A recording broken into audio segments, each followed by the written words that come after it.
amasa in final min shwai thleng tu pathian hne na lom thu kan soya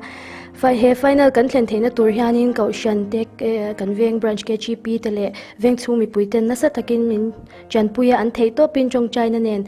min puya an chunga lom thu kan soi tak mewa tin kaushan committee lampon praise on pal hianin poisa min pe boka an chunga lom thu kan soya tin kan veng chung mai ni lo kan bial chunga am veng bial chunga mi pui tam takin min lo chong chai pui boka min lo chan ve em a an hne na polom thu kan soi du bokani chuan hei kan tun final atana kan lazir dan tlang pui chu zana hianin kan zir china jinglama te har satawang hian class kal lai te kan oma wangin zana hanin theito pin kan zira zan rei thleng zan lai thleng thleng tem kan zira chu ani deuh mai kan zir dan tlang pui chu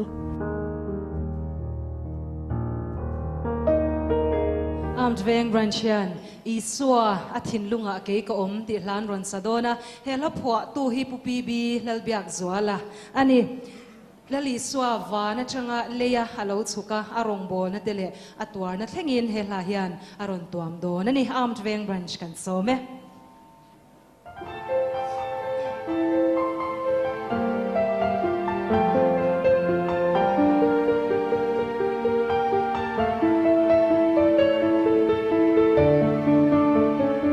Shin fa xóa là bầu nụ tan xóa cả chân đâm tu Shin fa xóa là bầu nụ tan xóa cả chân đâm tu đi Shin fa xóa là bầu nụ tan xóa cả chân đâm tu đi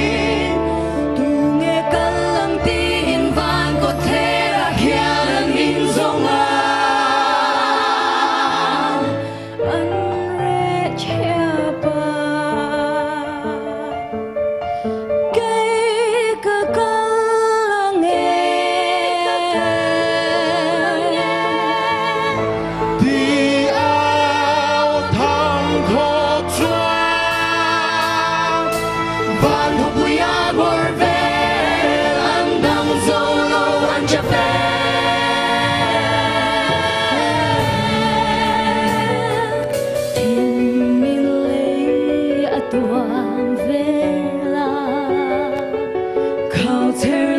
Dân parim tuin beram pute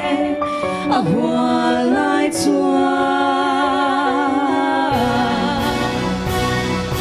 thong le khatan van mi pui zai po de chuan sung nong bera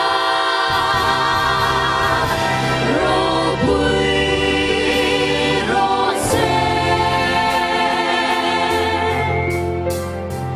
Late to my alum, Shin fa the